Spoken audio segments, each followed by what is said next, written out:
Hello, friends, and welcome to the Photographer podcast. I am your host, Jamie, and I am the creator of the Booked Photographer course, where I help family photographers book clients without ads or social media and turn their website into a 24/7 lead generating machine. So today's conversation is such a good one, especially if pricing has ever felt hard, emotional, or confusing, which I'm raising my hand right now. It's been like that for me. Or if you're looking to book clients, but you're wondering why they're not coming back, that's also a question that I get for myself a lot. I'm totally transparent. I'm excited to learn from the guest today because she's she's like a wizard at client retention. So I'm so excited to welcome Jill Smith of Jill Smith Photography. She is a New York based family photographer, mentor, and educator. She's also the voice behind the Business Focused Photographer podcast. And she's especially known for her honest approach for pricing, building long-term client relationships, and creating businesses that actually support your life and not just Instagram highlight reels. So today we're going to dive into pricing confidence, client retention, and how photographers can build businesses that feel sustainable. So without chasing new leads, and you're going to learn all that from Jill, I'm so excited to introduce you and tell us a little bit about yourself, Jill. Jamie, wow, that was like you are like the intro wizard if I'm the pricing wizard. That was like super impressive. Um, yeah, so like you said, I am a New York family photographer. Been in business 12 years. Became obsessed with pricing throughout all of it because it's a hard it's a hard part of the business for almost every photographer I know, and there's got to be a way to navigate it successfully. Otherwise, if you can't, then you know, I mean, I hate to give away the ending, but you go out of business if you can't figure out a way to sustainably raise your prices. So, Well, tell me a little bit about how you got started in photography. oh, okay, this is I don't know. I don't know how interesting this is. I was an ESL teacher. Okay. That was what I went to school. My degrees are in foreign languages and multi-ethnic studies and teaching English to speakers of other languages, TESOL.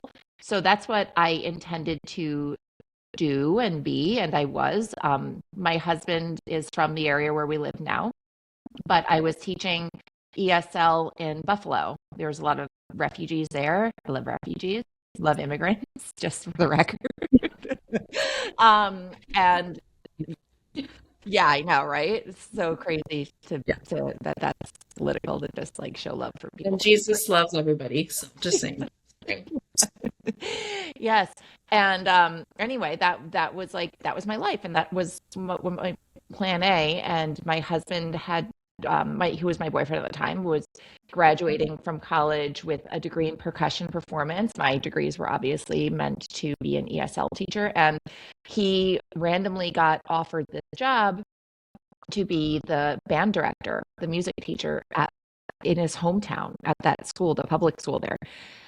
And it was like, it started off as like a long-term sub thing, but when my contract ended in Buffalo, I kind of saw it as a chance to pivot, knowing that back here where my husband was working with his new job, it was not, full of non-English speakers. It's a pretty white bread area. So had to kind of figure out a plan B. He did end up becoming a teacher. He got his New York certification and all that, and that is his job now. And I decided to become the starving artist instead. So we kind of switched roles, and it was kind of just like this moment back in Buffalo when all the teachers, our contracts were ending, and we had the option to reapply for our jobs or not. And I knew that I was not going to. I wanted to leave Buffalo. My family is on Long Island. My husband, my boyfriend, his family is in the Catskills. So I didn't want to be that far away forever anyway. So I'm like, I kind of saw it as a blank slate opportunity, even though I was like fresh out of college. I had all of these degrees that I busted my ass. What's your cursing policy? You can say yes. Yeah. I busted my ass for those degrees. I'll cut it out. Just because I know there's my kids here. That's okay. Go ahead.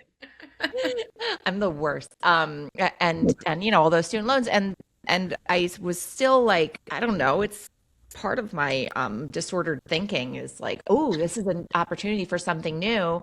What do I want to be when I grow up? Even though I just, like I said, got out of college with all these degrees.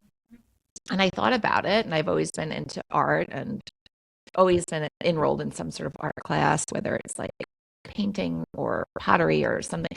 But I had gotten into photography because digital cameras were kind of a new thing and it was easy to do to produce a lot of photos. And it's like, I like other people are photographers. Like, why can't I be a photographer? And I, when I got my deposit back from that Buffalo apartment, I spent it all on a Nikon D90, and I think I got the kit lens. I didn't know how important a good lens was yet, and that was my first.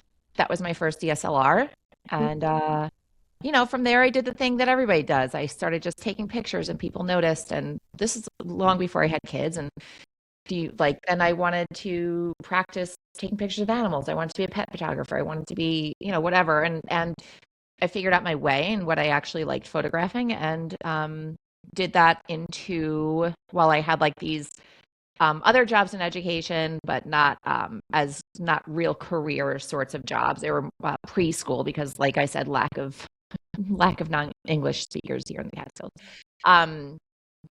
So I figured like, okay, by the time that we got married and everything like that, and I had my first child, I am not coming back to work for somebody else. Like, that's going to be my chance to pivot once again Oh yeah. and try to make this a full-time thing. And then I promised myself, okay, by the time our last child is in kindergarten, if I have like a full-fledged business that is bringing in as much money as my teaching was, then I don't have to go back for working for other people. And that was in 2014. So Wow. There you yeah. go. Yeah. Isn't it interesting after you have your first child? I mean, at least I know I felt this way. It sounds like you do too. And I think a lot of listeners will resonate with this. It's like you have that kid and it lights a fire under your butt. And I was just thinking about this on the way home from dropping off my kids because I was like, thinking about all the things I have to do today, and I was like a little bit overwhelmed, but then I was like, you know what? I did all this so I could just do what I just did. Is drop off my kids and do it myself. And when I had my son, I was like, there's no way in hell I'm going to work for somebody else ever Mhm. again. And although I did until I didn't have to, I worked my butt off to Yeah. get there. So it is very eye-opening. Your perspective changes and you're like, yeah, I'm just gonna figure it out because I It, want to be with them. exactly. Like, so when I got pregnant and I was working in a school, so we had summers off. I was due with my first child in early September, which is when New York goes back to school. Mhm. And we knew I wasn't going to go back. I was going to be a stay-at-home mom. Mhm. Um, and that was so my husband's like, because back then the cost of living in the Catskills was relatively low compared to like the income, like middle class income, it was doable on one salary. It wasn't very comfortable, but we knew that we could make it work with me as the stay-at-home parent until the kids were both in school. And but also understanding that like I was going to take that time to try to build this business. And I was so lucky. We have a lot of circumstances where like we didn't have a mortgage, like we owned our home outright. And there were a lot of things that put me in a privileged position to be able to just be totally focused, like basically full time from the start of my business in heavy quotations. That enabled me to do that, where I watch other photographers who have one foot in their Mhm. original plan A career and one foot in building this business, and I'm in awe of them Mhm. because it is a full-time job and then some to build and run a business. Yeah, and I think when you're starting, you're like, I just can't wait to take all these pictures, and it is amazing. But then you realize that is like 5% of what I do, and you become a marketer, which I ended up falling in love with that too, and I Right. kept just as creative there, but it does evolve into something different, and that kind of leads me to my next question. I'd love to know like what your business looked like in the early days to what it looks like now.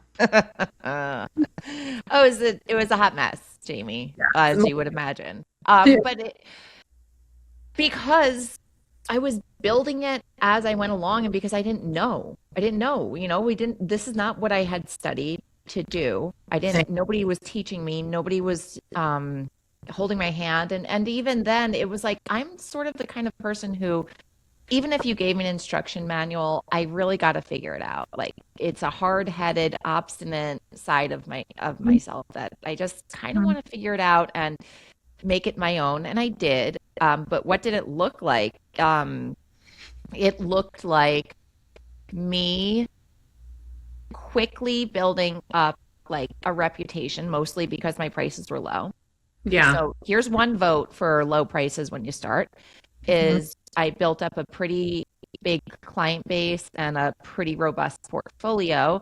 Not Mhm. not a good portfolio, but I had put a lot of miles Yeah. on my belt at that point as a photographer pretty quickly, and then it would look like me coming home and uploading the photos onto my computer and Mhm. editing them one at a time. I had the Adobe suite that you could buy one time for like $1,500.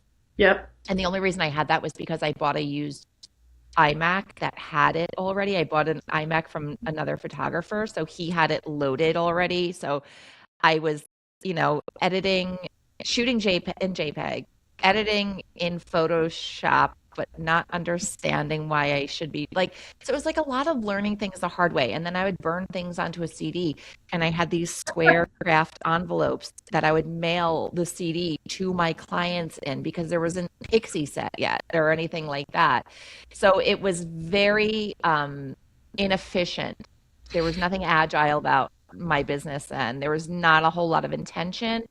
It was a lot of just like doing these cumbersome tasks that were not,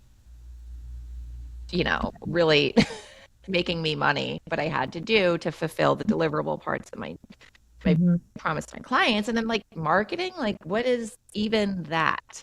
I Right. did a lot of accidental marketing. That was Mhm. some of the best marketing that you can do. And I think that was like I just kind of accidentally stepped in it. Like I would make local connections and be like reach out to a dog shelter and like an Mhm. animal shelter and say like, hey, can I come and like volunteer? Can I come and take pictures of your adoptable dogs? I know that Aw. dogs who with like professional photos on Pet Finder are more likely to get adopted than dogs without them. And like because I genuinely wanted to do it. And I got so much practice. And then, what inevitably happens when you do things like that is that you become the person that people think of when Right. other people are looking for a photographer, whether or not I even ever photograph them, but you make these in-person connections. And I did a whole lot of stuff like that. And the other unfair advantage that I had, maybe you had too, was that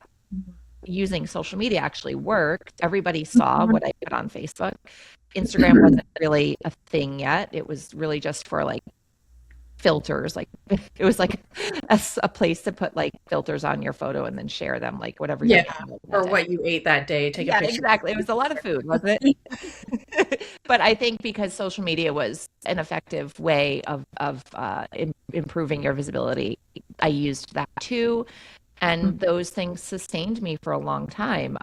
It was only after I had been in business for probably 3 years that I started to be more intentional and understand Mhm. that I needed to really make smart decisions about making the money and then getting the right clients, and that some clients were not the right clients, and it's a Yeah. learning experience.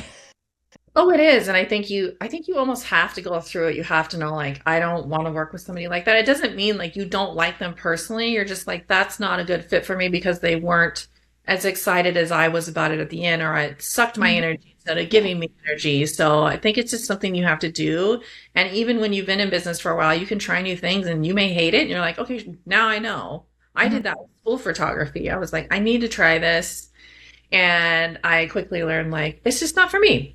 I just didn't enjoy it, and that was fine. So Yeah. And the other thing, like you get a lot of early on when you're inexpensive, is the people coming to you with like Pinterest boards and showing you and telling you what to do. yes. Oh And like yes. the way I described it is like they treat you as a hired gun. You are just there as a person who can use a Yep. camera, and they're going to boss you around. And Yeah. that was like That's the true. Hmm. the worst, like the worst part of it. And you learn quick, like how to avoid that sort of client, Hmm. and why they're not for you. Yeah.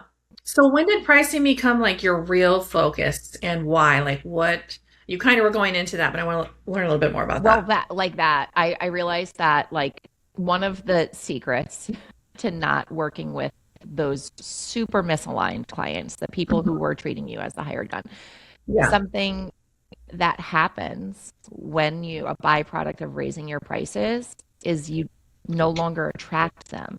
When you are raising your prices to a certain point, you Mhm. start to weed out a lot of people who are just looking for the cheapest person a a professional camera. It was probably the aha moment for me, or not, or like the oh crap moment for me was Mhm. um probably like 2017. It was the year, at the end of the year, I had just opened my first studio that year, and I'm very like mostly an outdoor photographer, but where I live, it's nice to have something to do, a place to shoot in these months. So I had opened my first studio as like an experimental sort of thing. The rent was so cheap. It was literally like probably a 10 by 10 spare room in this old farmhouse that was being used for office space. And it was just like I had known the person who owned it, and my rent was like $315 a month. So I figured it was like Oh. it wasn't a year lease. I could leave anytime that I realized it wasn't working, but at least I could try. And I did. And but so now like I had come into the business with this D90, right? I Mhm. which I purchased for the cost of my deposit, which I think was like $700 or $800. So Mhm. that didn't feel like serious overhead. I spent that money a long time ago. And Mhm. then I was working on, I didn't have subscriptions. Like I said, I bought that computer once, I bought the software once. But now I suddenly had this bit of overhead, and it started to become apparent that, I was losing money, and it became super apparent when I did my taxes that year, Yeah. and I was like I netted like $5,000. So I Yeah. was still in the green, but it was like I had busted my butt. Like I worked so hard that year, and it was like, well, it's do or die. You have to raise your prices, or this you can't do this anymore. Mhm. And at the time I was 399, right? Mhm. So strategic to not be 400 because Right. 399 is just so much cheaper. Um, and that had at the time felt like obviously I had raised my prices several times because my first price point was $50, and I doubled it several Mhm. times before I got to 399, where I felt like I had reached the top, only to Yeah. find that that equated to $5,000 a year salary. And like the hours I was working, the hours I spent up late at night editing, and I had a newborn, and then like I actually had two kids at this point. Yeah. It was like, nope, can't do that. I actually need to double my prices, but how can I possibly double my prices and not lose every single client that I've worked to have at this point? Mhm. So, have I answered all of your question yet? Yeah, you did. And this is going to bring me to another question I want to ask you is when did you realize that pricing wasn't just about the numbers? And I think you can go into it. I think you were starting to go into it, and it was Yeah. more about confidence and clarity because I think that's where a lot of people struggle is they're like, I can't raise my prices. And I'm guilty of that. I've said that too. Yeah. But I've learned with experience, like you can actually do whatever you want. You just have to know, you have to be confident. And even if you're faking it, but you also have to be clear. Can you talk more about that? Well, if I understand you correctly, it's like what was the emotional piece for me on, because yeah, it was very, very scary. Every single price increase to that point was extremely Mhm. scary. Yeah. And now to look down the barrel of needing to double my prices from 400 to 800 to Hmm. still stay in business, it Hmm. was a matter of like, you can do this and be uncomfortable, or Hmm. you can not and go back to working for somebody else. Exactly. And it wasn't that I was like, all right, and I'm going to choose to be comfortable now, and I have confidence, because I didn't, and I don't necessarily always have confidence about those choices. But I figured out a way to do it without losing all my clients that year. And so what I did is I transitioned to a session fee model. So where I had been charging $399, I decided I would have a flat rate session fee of $200, and that included nothing. And if people loved their photos, then they could purchase more through. I had discovered Pixie Set at this point. It had either been introduced or I don't know, it existed all the time. But I had Pixie Set at this point, so I was doing online digital delivery. This was also during the age of IPS or bust.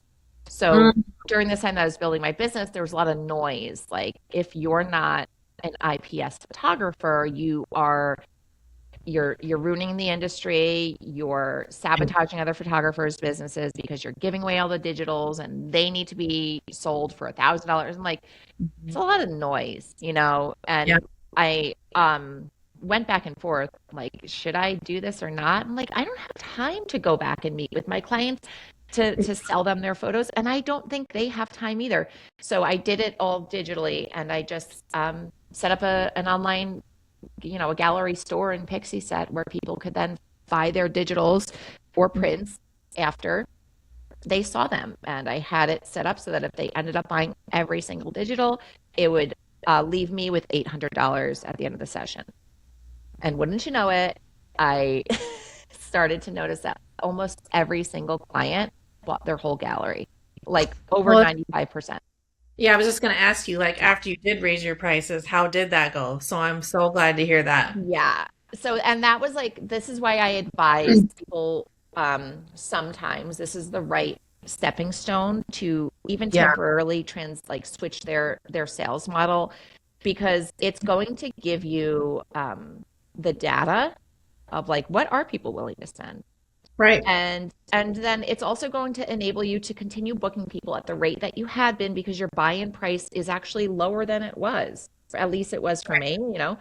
And also like it took the pressure off of me where I wasn't sure if what I was producing was worth $800, Sure. but I could at least, like, if it wasn't good, people either didn't have to buy any or they didn't have to buy them all. So it was like it helped um it helped pacify that part of my brain that was like Yeah. fearful or nervous or anxious, and to just show me like facts, like, people are willing to spend $800 with you. And then that enabled me to switch back to an all-inclusive model, because I I didn't love that still there were two families that year that booked me in October and did not make a purchase, like, period. And I was like, oh, nope, that is like, can't do that again. That was not okay with me. So I'm like, screw this. Like, people are okay with this price point. This is the price point. Right.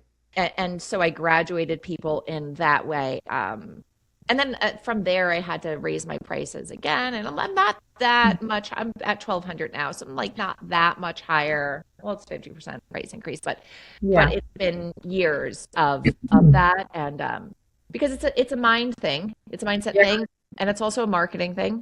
It's also Yep. like a messaging thing. And Mhm. the chances of you being able to bring every one of those original clients that you have with you along with you as you double your prices multiple times over are not good. So you need to Yeah. be doing it this way enabled me to retain the best clients at that time into like the next phase. And like, have I lost plenty of clients over the years? Yes. And thank goodness, because they were not well aligned anyway. And I wasn't, I'm no longer, at the time I was the right photographer for them. Definitely not anymore. Yeah. So as I've grown, as I've evolved, some clients have evolved with me, others have Mhm. not. And I've been able to be available for the better aligned people who Right. are looking to spend that sort of money. And I won't say can afford, because those are two different things Yes. in my experience of what clients can afford and what clients are looking to spend. Right. Yeah. What do they value and what is their budget? Yeah. Right. Why do you think pricing is so emotional for photographers? I mean, I understand why, and I feel the same way a lot of times, but what is your take on that? Why is it so hard? And I want to also mention, like, when you said your older clients didn't grow with you and they weren't a good fit, it doesn't mean you don't like these people. Because I think Right. we have this like guilt, like I have to because I did it once before and I did that for a long time. But then when I would look at my kids' face and I would leave and I'm like, I'm literally not making any money. It was easier for me to tell that person like, I'm happy to refer you to somebody else now if that's a better fit for you. I've always loved working with you. And it just took the pressure off. So that I wanted to mention that part, but back to the first question is like why is it so emotional in your opinion? So why is it emotional? Well, I think that when you are a solopreneur, when you are the only person in your business that is a service business, Mm-hmm. it's you. You're one-on-one with your clients, and chances are you've built a relationship with them Mm-hmm. and you like them to some extent. And if you don't like them, then there's no love lost when you part ways. But most of the time, you probably like your clients, and Yeah. it feels like any other relationship. But then I started to ask myself like these like litmus tests, like if I Yeah. was going to get married, would I invite them? Or if they were getting married, if they were having a barbecue, would they invite me? Mm-hmm. Like, no, this is business. This is Mm-hmm. business. And it helped that I had some clients who were also small business owners whose business I would patronize. So like for example, one of my favorite families, they've since moved to Germany, but one of my favorite families owned a German bakery. And Mm-hmm.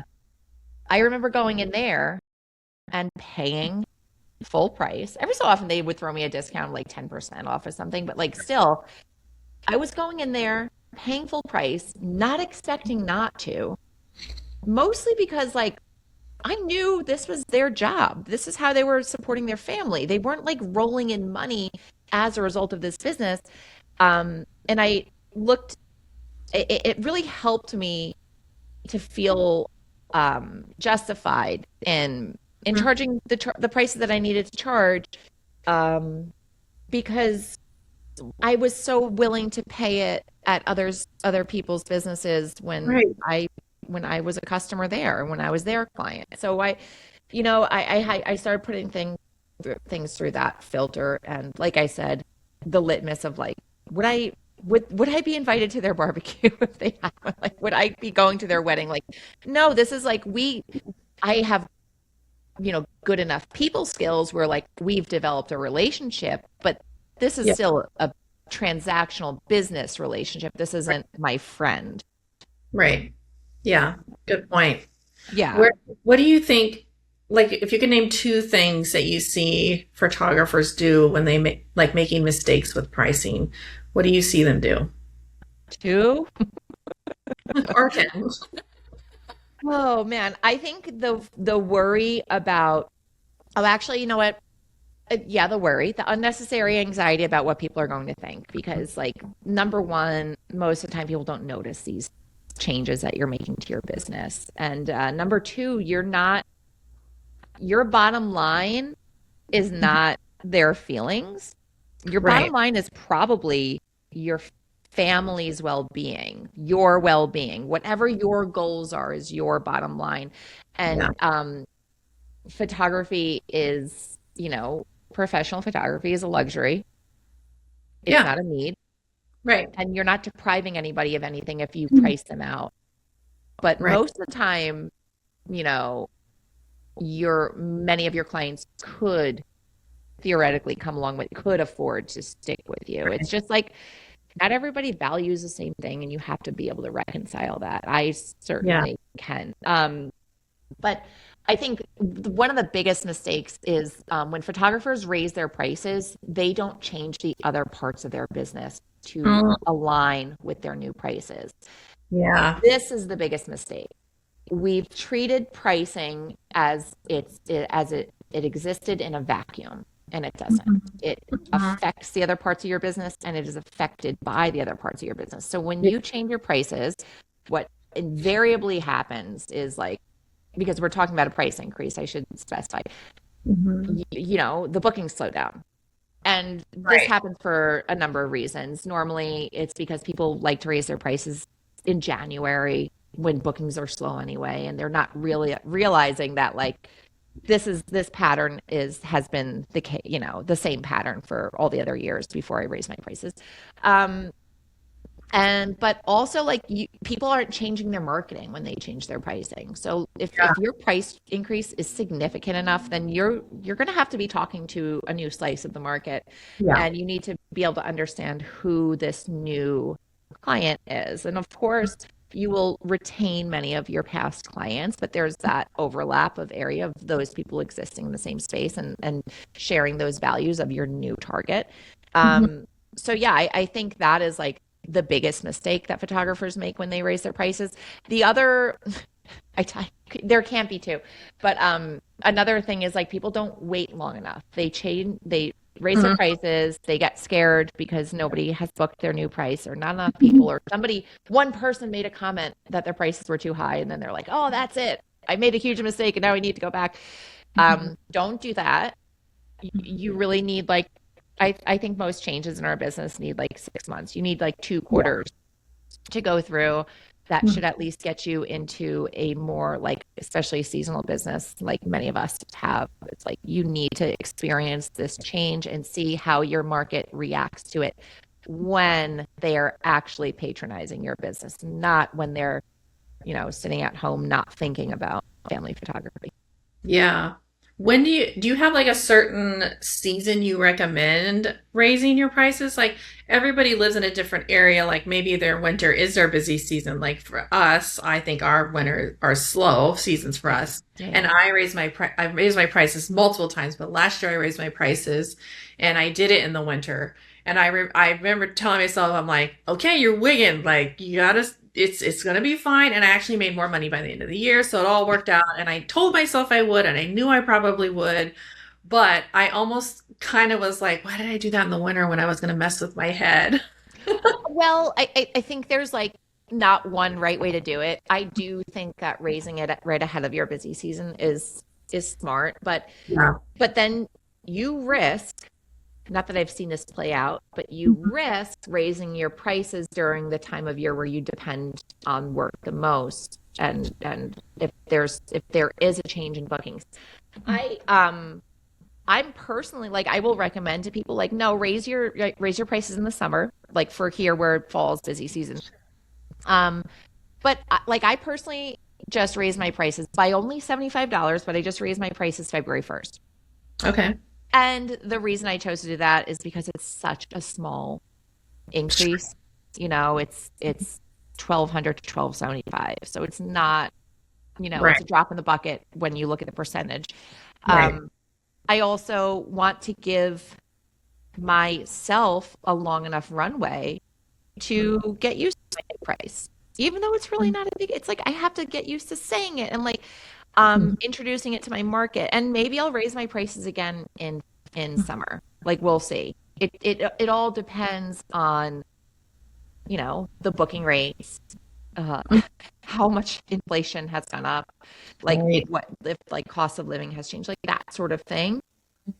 But I will say, um, when you do a significant price increase, you very often are looking at a new archetype of client. And if you get there, because I have done this, if you get there and realize, like, you know what? I don't like this demographic as much as I liked the old demographic that I was serving at $900 or, whatever your old prices were. It's okay to stop, to go back to that price point, to go back to that old demographic, and then just rework the top end, like rework, like figure out, okay, where can I cut expenses so that I can keep my prices here? Or how can I like shave some time off? How can I be more efficient? There's ways to raise your profit or, increase your profit margins without raising your prices is basically what I'm getting at. So there's Yeah. all sorts of ways to do this and be more profitable, but it takes a lot of intention, a lot of data collection, and a lot being honest with yourself. Yeah. You kind of covered this, but what would you say is the difference between charging more and pricing with intention? Oh yeah, it's like I always talk about the that one Facebook group where the Oh, for non I I I I won't even verify the name of it because oh I have no. a very low opinion of. of what goes on in there. But Yeah. it is that group for photographers who are not IPS photographers who like Oh, where the last time I was in it, the whole goal of the group was to go and like dox photographers who were cheap and like maybe not registered with their state as like all these things that are nobody else's business and do not affect anybody else.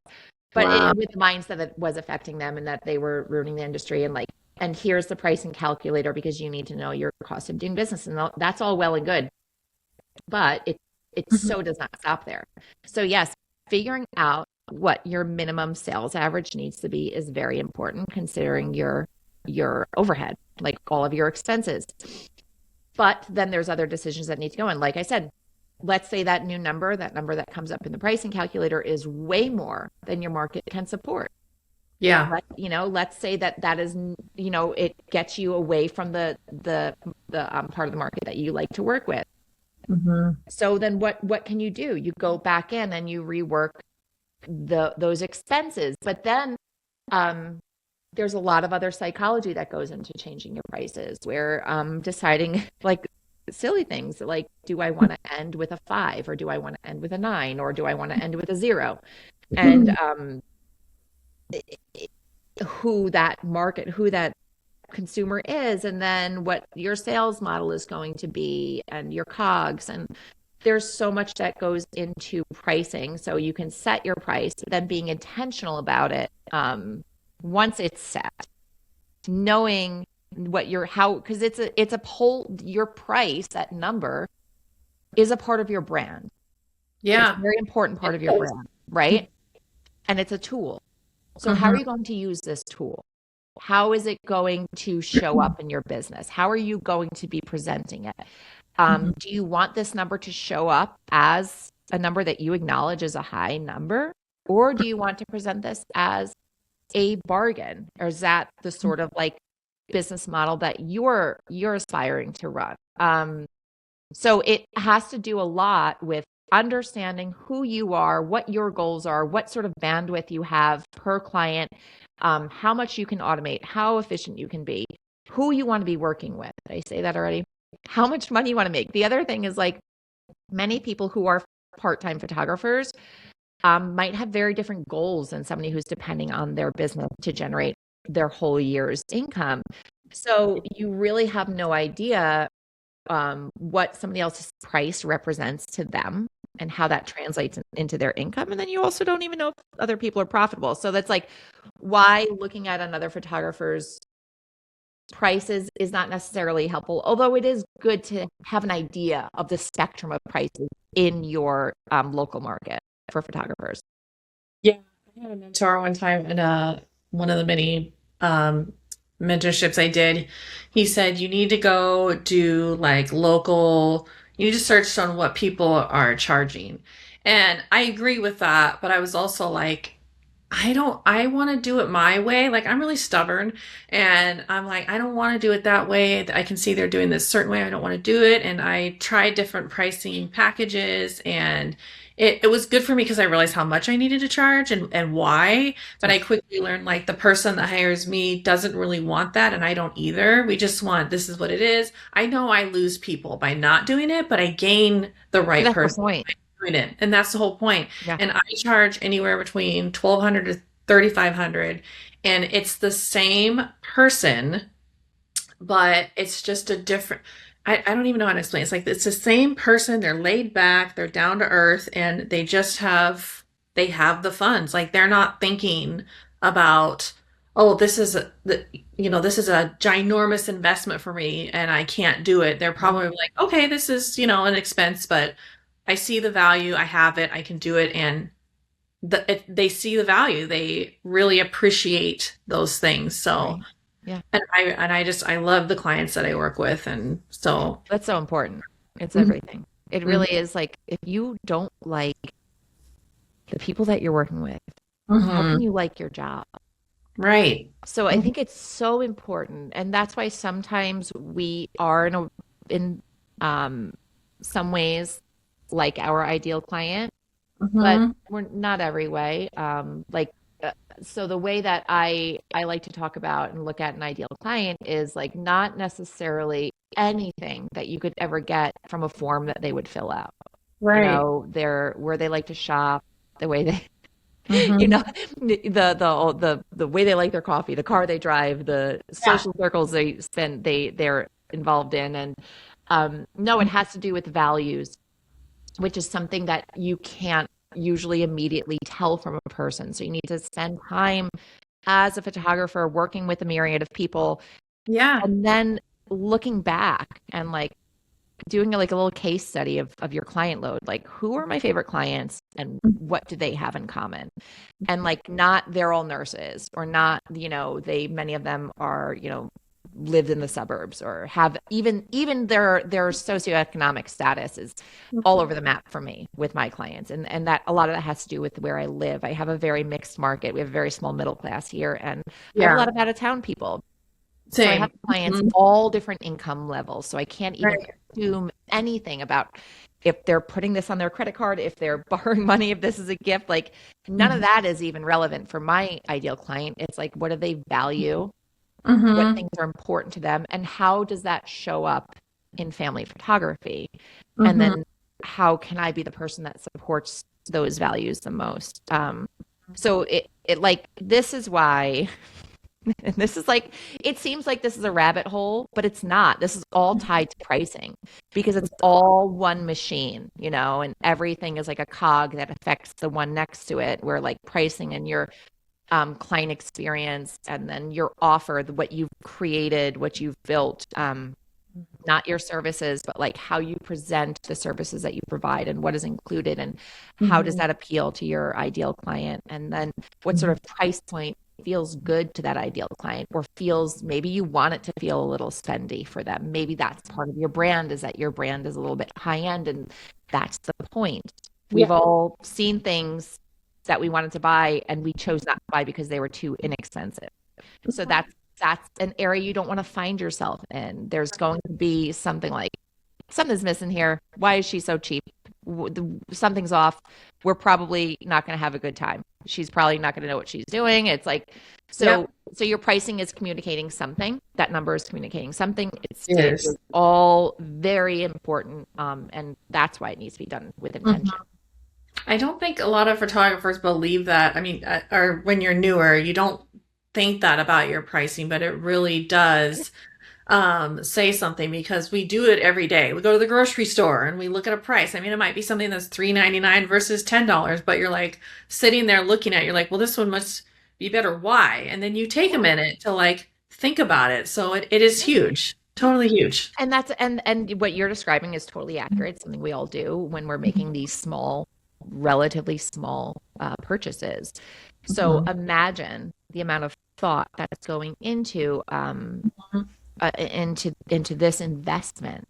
Because I Mhm. really do. I know that's like a corny thing where people call their pricing investment and all that stuff, but Yeah. it is. It's Yeah. like as much of an investment as anything else that gets more valuable in time. Right. Um, so when people are considering these things, and chances are you're going to be the only photographer they hire that year, Right. if you're a family photographer. So it's like it might be kind of a big, or like you're their newborn photographer, their wedding photographer. Yeah. Forget it; those are once in a lifetime things that need to be photographed. People are Mhm. taking this seriously, and they don't want to choose the wrong person. And if your price is lower, like, and what I mean is like your price, that number is out of alignment with your branding, with the work that you're producing. It's too low. That's Mhm. going to give people pause too. Most people aren't thinking like, "Oh, I'm about to get the deal of a lifetime." They're thinking there's a Right. caveat. Mhm. Yeah, and if they are thinking that, it's probably not someone you want to work with over and over again. Like, there's nothing wrong with that once in a while, and I can see why people are on a budget here and there, or maybe that's just Yeah, what they can spend, and that's fine. But I have found the more I've raised my prices, the easier it got. absolutely. Like we're Yeah. talking about those early days of those Pinterest clients, Yeah. Hmm. which are like, I don't see them anymore. My work is very much Yeah.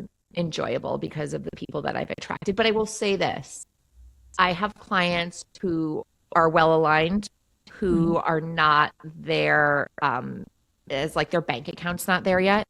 but it's Yeah. because they're like young or they're in a transitional phase Sure. of life. So it's like so what I have done that has been really effective for me, and again, I'm in a very mixed market, so this might not be for everybody, Sure. but I have a tiered offer suite with like, my core offer, which is that higher priced main thing, the full session. But then I have these other like behind the scenes offers that Hmm. I reserve for those clients who I feel are well aligned, but Mm-hmm. can't afford me at that time. And I'm Sure. like, so a mini session might be a good example, although I'm not currently offering them, but I have like versions of that, model calls Yeah. and things like that are Yeah. deeply discounted, and Yeah. um, people can enter my business that way. And I've Mm-hmm. had people like stay in that arena for years, and then eventually like they finished their degree and they got their first real Mm-hmm. job, and now they're ready to invest in the full. And is that like a slow thing that took a long time? Yes, but in that time I've gone through, and there's been client churn and people have moved Yeah. away. So like it it's like a cyclical thing, but it's Mm-hmm. like it's worth, if you are in a mixed market, if you feel like you are encountering people who would be a good fit for your business, but the it's just you're actually out of their budget, it Yeah. is wise to have these back pocket offers Yeah. that should not be presented on your website next to your core offer or anything like that. These are literally things that well, not literally in your back pocket, but they're in your like in the cloud back pocket on your website, maybe hidden Yeah. page, something like that, that you can offer to these leads Yeah. to get them in. And for some of them, for some people like that, that is what they needed to then feel confident in the investment. That's where we learn about like these different types of buyers and the buyer archetypes and who needs what before they make that full investment, because it's complicated for them too. Yeah. Oh, for sure. Yeah. Yeah. And I think when you think of it less about who you are and it's not on you emotionally when you're like, I'm here to help them decide what is the best decision for them. It takes the weight off of yourself. You're like, this is what it is. Are we a good fit? If we're not, that's totally fine. No pressure. But if we are, and like you said, if their budget is just not there, I've worked with people before where I'm like, I would love to work with you. I actually, maybe it's a new location that I want to try out. I Right. can give them a discount and I can be like, would you be open to that? And I could use your photos. And Yep. most people say, oh my gosh, we're totally fine. And I'm like, great, we can work together that way. So there are ways. It doesn't have to There's be black and white. exactly, it's your business. So like that's the beauty of it all. If you were working for somebody else and you didn't have that control, you probably also wouldn't be uncomfortable about the price and increase because it wasn't your decision. But this is, yeah, it's your business, and you can kind of create these side doors for people to come into your business that didn't exist otherwise. And then, yeah, it's like a symbiotic thing too, where it's like you wanted to shoot at this location. You wanted to get that in your portfolio. You wanted somebody who was willing to do a snowy session. You wanted somebody who was like, so make it, when it comes to that sort of offer, make sure that it's benefiting you in some way. Make sure that you have a lot of parameters around it so it's not cutting into a spot in your calendar where you could be getting paid full price. And it's like, but it's really helpful to have those things. I have some really well-aligned clients. In fact, I know you were at the talk that I gave recently where I showed different families and how much money they've spent with me to date. Like the Yeah. second highest spending family was one that came in. She could only afford like my model calls or like my mini sessions for years. Mhm. And now she's done with her degree and she has a career and her husband has a career, and like she's in my membership. Like she's a full spending client and then some. So like it it is like it's not all black and white at all, and I want to also just you mentioned something like photographers who were early on who are going to have a hard time. They're going to grapple with these concepts. The other thing is like if you're early in your business, if the tech skills aren't there, if the admin skills, because this is important too, being able to be a professional business person will command a higher price. Your customer service, your client Yeah. experience is going to command a higher price. If those things are not there yet, it's totally normal for you to be at a lower price point because you're still getting your reps in. You need to be building your portfolio, and not just your portfolio. You need to be building those muscles that teach you how to be a good business person, how to provide a good client experience. And you can't do that shooting once a week. You got to be shooting a lot early on, and that usually means at a lower price point. So it's just like you said, it's just part of the process. It's just something you got to go through, I think. Yeah, it's funny you mentioned that because I'm really big on customer service and I want my clients to feel like, wow, that was amazing. She was there for me. She was on it. She was prompt. I didn't have to worry about anything. And I loved the final images. And I've even had one of my clients tell me she was from out of town there vacationing and she said, this is the most I've ever spent, but she said, this is the best experience I've had. And she goes, and you gave me, I have a lot of material. Like I got a lot for what Yeah, she saw the yeah, value yeah, more after, but she did hire me. So she did exactly. see it. And I think it's funny too, because I'll have friends or family, because I don't photograph friends or family anymore. And it's just a boundary that I have that I just, maybe I will later, but right now it's not a good fit. And I always tell them like, I love you, but I'm happy to refer you. And it's funny. I'll say, well, this is my budget. And then they'll get their pictures back. And I'm like, well, I wish they would have done it like this, and that. And I'm like, yeah, but your expectations are a $1,500 photographer and you hired a $200 photographer. Like Exactly. Yeah. I always tell them, write them a 5-star review. Tell them you love them, that they did a great job for what you paid. Like your expectations have to be there too. So Right. yeah. Yeah, yeah. Yeah, Yeah. and that's why at a higher price point you get a much more intentional client. You're getting Mhm. somebody who did their homework, who really was thoughtful Mhm. or connected Mhm. with you energetically, which Mhm. is super powerful when that happens.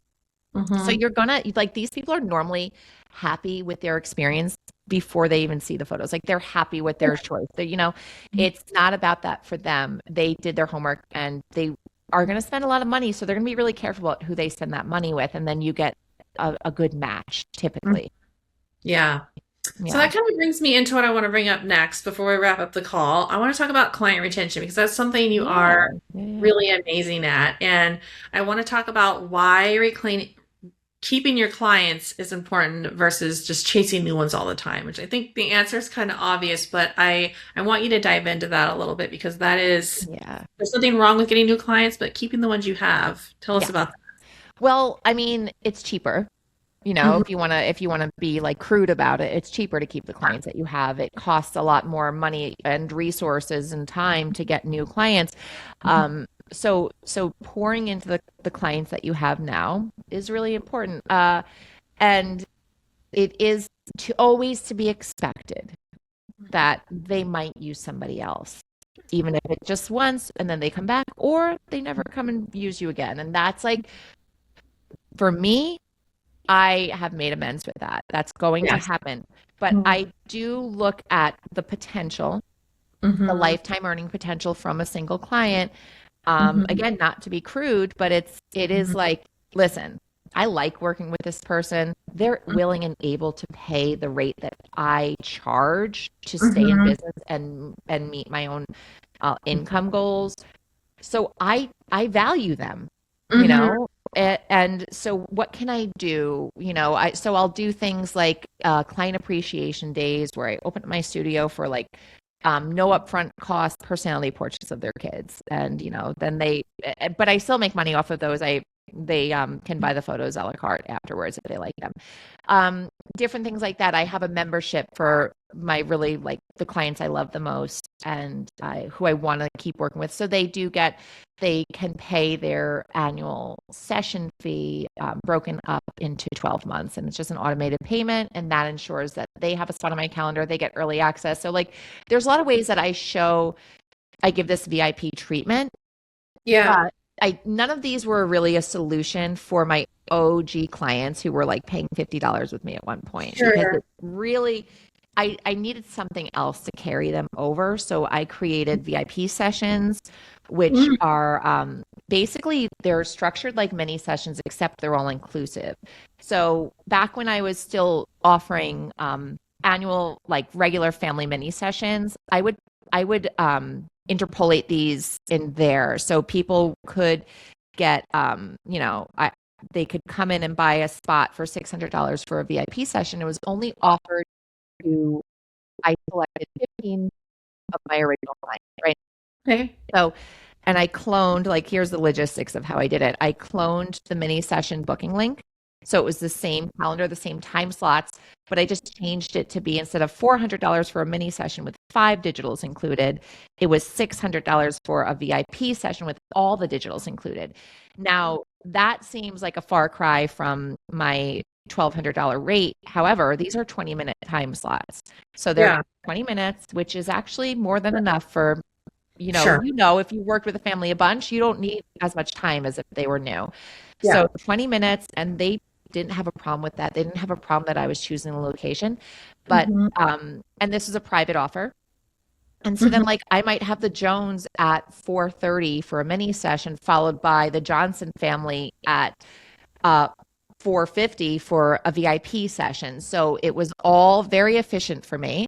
And what this also did was, when I presented this to my legacy clients, that small group of people, I let them know, this is because I'm raising my prices. You are still welcome to book a regular full length session with me. Here's my new rate. I And love. yeah, so it was like no pressure. They were still getting something that was it was like really a good value. Yeah. For some people, the VIP session was perfect. And for others, my new rates were not a problem for them. So Yeah. it gave people permission, like you kind Mm-hmm. of alluded to before. People are just really looking for permission. Mm-hmm. Um, it gave people permission to work with me at my new price point. Mm-hmm. Um, but it also, if that wasn't where they were, then they had this other opportunity that was special just for them. And like you said, your customer experience, your client uh, relations, it's like the most important part of your business. Same. And I think that plays into client retention. Being able to provide somebody with an experience and a reason to say, like, I would never hire another photographer. Not that that's the goal necessarily, but I, like, some of my very first clients are still with me now and paying my current rates. Like, literally, like, I'm thinking of, like, one of my very first clients. I don't do weddings, but I just did her sister's wedding for my full price, because they're like, nobody else. Their dad, who hates photos, was like, it has to be Jill. Nobody else can photograph our family. It has to be her. So it's like, you build a relationship with these people. And if you really give a crap about your clients, if you really care about people, I'm going to tell you, like, if you're the type of person who finds themselves saying, like, I hate people, people suck all the time, then maybe Yeah. you're not meant to be a service provider. Because Right. I think it's really important and helpful to be able to see the good in most people, to get Yeah. along and really actually enjoy most people, to be curious about people, to be genuinely interested and care about other people. That Yeah. is like the core of a good client, and like a really Yeah. solid client experience. And that is the key to client Mhm. retention. You can have these other mechanisms in place that enable people to continue to work with you Yeah. at a more comfortable price point, but the desire for them to want to continue to work with you has to be there first. I'm so glad you mentioned that because I love people and I love learning about people and I love helping people. And if Yeah. you don't like that, it's okay Yes. to do something else. Yeah. But also, when you mentioned getting curious, because instead of getting triggered, which of course I still do sometimes, we all do, but I had a session recently and I always brag about the dads that I photograph and partners. They're always just so laid back and cool. I mean, Yeah. they are so amazing and like, I'm here for my family. What do you need me to do? I'm like, I know you don't want to be here, Love but that. Yeah. you're here. But there's once in a while that there is a partner that's struggling. And instead of getting upset, I was like, he's I could tell he was feeling very uncomfortable and he was coming off rude. But I was like, okay, Jamie, is this about you or is it about him? And it was like, it was about him. And then I worked through like, how can I make him feel more comfortable and Yeah. laid back? So we worked through that. it was hard. And at the end, I was like, what did I do? How could I have done that better? And it was like, I think what I did was just fine. And Yeah. the mom texted me later and she apologized. And I just said, you know Oh, what? Everybody did really great. And although I was feeling frustrated, I did mean that. I said, you know yeah. what? He did do great considering like maybe he was embarrassed. Maybe he doesn't, feel comfortable being in front of the camera or being lovey-dovey. And most of my clients are like that, but sometimes they aren't. So Right. getting curious versus getting upset is important. And Oh, asking yeah. questions. Mhm. There's so many great books to help you develop this mindset, but my Mhm. favorite for a good client experience is How to Win Friends and Influence People. And it's Mhm. not the content is not what you think it's going to be. It's not this Mhm. manipulative book. It's about being having better interpersonal skills. And one of Yeah. the best things you can do is show curiosity and genuine interest in a person. I Mhm. love to, and like before we even started recording, we were like learning all about each other and like different, Yeah. like interesting factoids. And like, I love that. Me And, too. I love to figure out like shot in the dark, what sort of question can I ask this man who is Mhm. such like being such a good sport but doesn't want to be here? Like how can I help him open up? So like I think this is probably a relevant question where you live too. Like you gonna go hunting? Do you hunt? Oh yeah, Mhm. where do you hunt? Do you like are you in a hunting camp? Cool. Mhm. Oh, what do you do for work?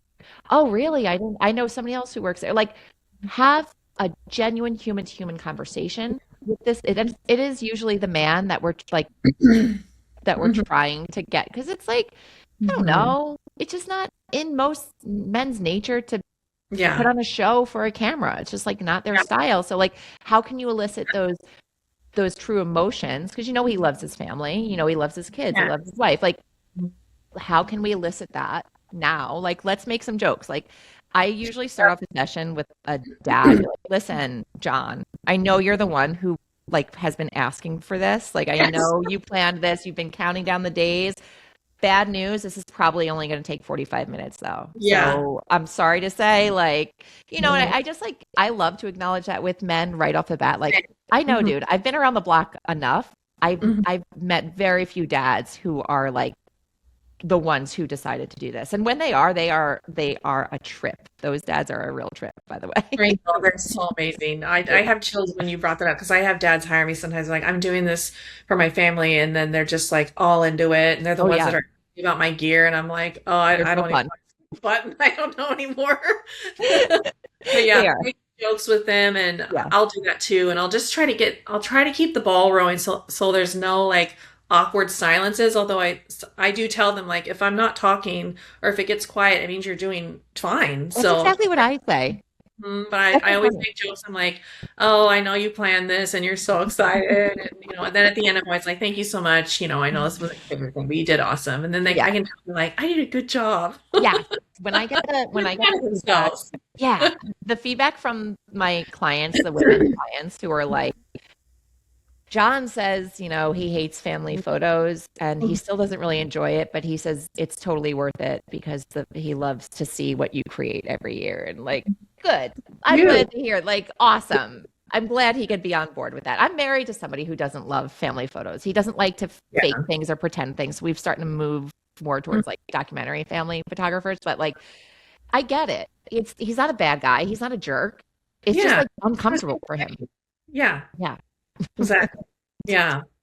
Well, I want to ask you a couple more questions before we wrap up. Yeah. And this is for the listeners. I want to know what is one pricing shift a photographer could make this month?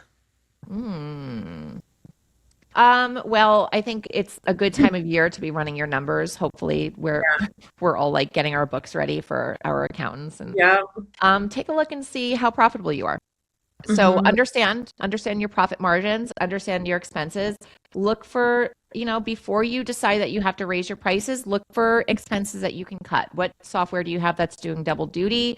Did you really need to spend $1,000? I'm gonna like totally call out one of my best friends who just realized that she spent $1,000 on these magnets that cover the outside of a bucket that you put newborns in. It is hilarious. She's like so ashamed. But like, did you need to spend that? So like, so look at ways that you can be proactive in this coming year to trim off the fat of Yeah. your expenses, and then decide if it is, the year for a price increase or not. Mhm. And what is one thing you would say to someone listening that is feeling stuck? They're in that messy middle, or they've got one foot in, one foot out. They're working, maybe they had a bad day at work and they're like, I really want to leave this job because I have been there. What would you say to them right now? So somebody who knows they have to raise their prices to Yeah, or they're just like they're growing their business, they're struggling, and they feel like it's never going to happen, but you know it will for them.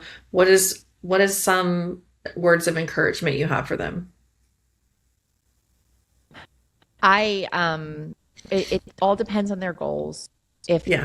If they really need to start working with a different slice of their market, then Mhm. consider a shift to a different pricing model to make that transition easier. If they're looking at a really big price increase, Mhm. um, but also making sure that everything else is in alignment with that. Don't Here's like something you don't need to be doing. You probably don't need to buy any more presets. You probably don't need new gear, unfortunately. Yeah. Spend your money in get a mentor. I wish I did that sooner. I wish I Same. did that sooner. Get a Mhm. mentor, get somebody who can kind of help you, somebody who's like maybe 10 steps ahead of you. Don't get somebody who's so far ahead of you that they forgot what it's like to be where you are, Gosh, yeah. but somebody who's like 10 steps ahead of you who can Mhm. like reach their hand out and pull you up and help you make calculated steps to help like get closer to that sustainable business so that you can Mhm. have a more fulfilling career, if that means going full time as a photographer. Yeah. And then last, tell me a little bit about your mentorship because you are a mentor and an educator and you help photographers. So tell me a little bit about that. I do. I have experimented with all sorts of different containers for photographers. I love aspects of group coaching, but I also really value one-on-one because then we can just really focus on your own unique business and the dynamics within it and how they need to function. So I do a lot of one-on-one mentoring. And I have 3 packages where you can book just one 90-minute call with me for $200, or you can book 4 of them, and which comes out to $180 per 90-minute call, or you can book a whole quarter, so 12 calls, um, for 160 per call. And this is really great, but not everybody is ready for that. It can kind of be daunting sometimes to be one-on-one with a mentor. So I also offer group coaching. Right now, it's this monthly group coaching thing. I've done other types of group coaching in the past that were a higher ticket, but this is like a really low barrier. It's $50 a call or $30 a call if you sign up for the whole year. And they're once a month, right at the end of the month, and we have a different topic every month. January was Q1 reset. This month is going to be client love. So we're going to be talking all about client experience. These are hour calls and hour long, I should say. They are hour-long calls, and we spend the first half with, a structured conversation, and then open up the floor for the second half for just troubleshooting and using that hive mind to kind of like work through different problems that, whatever they might be. And that's been really enjoyable. I love connecting other photographers and getting Yeah. people introduced that way. And I do love what happens in a group coaching setup where just Yeah. everybody can collaborate and work through things together more efficiently. You get a lot farther that way. Yeah, it is really magical when you bring all those people together and you're working together. It's awesome. I love it. Agree. So you have a free guide that I'm going to put into the show notes. It is your pricing calculator. Is that correct? It is, yeah. So this is like, it's kind of a calculator, but it's more of a worksheet. This Okay. goes in with the assumption that you have a rough idea of what you want your prices to be, but it also acknowledges that you most likely have more than one offer, right? You're not just booking one thing. So it's hard pricing calculators don't really acknowledge that. They don't acknowledge that you have a myriad of things within your offer suite at different price points that work together to get you to that income that you're shooting for. So this kind of helps you experiment with, what do I need to be charging for my newborn sessions versus my maternity sessions versus my family sessions to reach this income goal that I have. And you can play around, and it's really fun. I recommend doing it this time of year so that you know what you need to do, how many sessions you need to book to reach that goal, how many mini sessions do you need to book, how many newborns, how many, whatever you're booking, whatever's in your offer suite, and how those things work together to get that sum that you're looking for. Awesome. I'm definitely going to check that out for myself because this is the time of year I need to sit down and do it. And I totally procrastinate. I should be done by now, and I'm Me too. not. Because I'm procrastinating, but I'm going to do it. And your free guide made me think. I'm like, okay, I'm going to download that and I'm going to do it. And I'm going to actually do it this week. It's so fun. It's just a link. It's a Canva link. Canva has like some Excel functions. Yep. So you can do like the different formulas within Canva as you would in Excel, but it's like much more, the Okay. interface is much more user friendly. So you just follow Oh, the link, you go to the template, and then you can start messing around with your own numbers there. awesome. Well, tell the listeners how they can find you and reach out. Sure. So like you said, I have a podcast, the Business Focused Photographer. Mhm. I have an Instagram account by the same name, but if you want to follow me on my photography, like my photography business account that is on Instagram, Jill C. Smith Photography. I am the only Jill C. Smith Photography. And I love talking to other photographers. So don't be shy. Hop in my DMs, slide in there, and we can talk. Well, awesome. Well, thank you so much. I really appreciate your time. I appreciate you, Jamie. It was so nice to see your face.